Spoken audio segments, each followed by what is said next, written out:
सावित्री घाबरलेली होती. आता शिवाजी माझ्या बाळाला मारून टाकणार, मग माझं कसं होणार? बाळ आणले गेले. शिवरायांनी बाळ हातात घेतले. सावित्री धावत जाऊन शिवरायांच्या पायावर जाऊन पडली.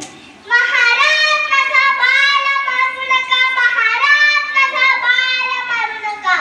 महाराज, माझ्या बाळाला मारू नका. महाराज, माझ्या बाळाला मारू नका. शेवटी शिवरायांच्या मुखातून सावित्रीसाठी शब्द बाहेर पडले. ताईसाहेब, ताईसाहेब, कोण म्हणाला मी तुम्हाला मारणार आहे? या बाळाला मारणार आहे?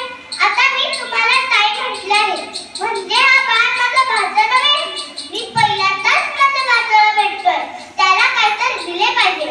बाळाच्या दूध पाण्यासाठी जिंकलेली गडी मी त्याला देतोय आणि आजूबाजूचा प्रदेश तुमच्या सोयी बघण्यासाठी. सावित्री अक्षरांनी शिवाजीकडे पाहू लागली. नंतर शिवाजीने सखूची गायकवाडांकडे नजर वळवली. सखूजींना माझ्या चेहऱ्यात रंगाने बसायला लागले. शिवरायांचे हे क्रूर रूप पाहून सखूजी घाबरला आणि शिवरायांच्या पायावर जाऊन पडला. महाराज, मला क्षमा करा. महाराज, मला क्षमा करा. पुन्हा असे घडणार नाही. महाराज, मला क्षमा करा.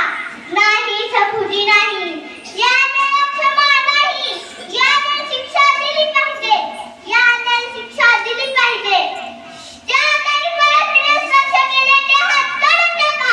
हे डोळे उघडून टाका. इंग्रजी पटपाट सखूजीचे हात काढण्यात आले, डोळे उघडण्यात आले. हे सारे सावित्री पाहत होती.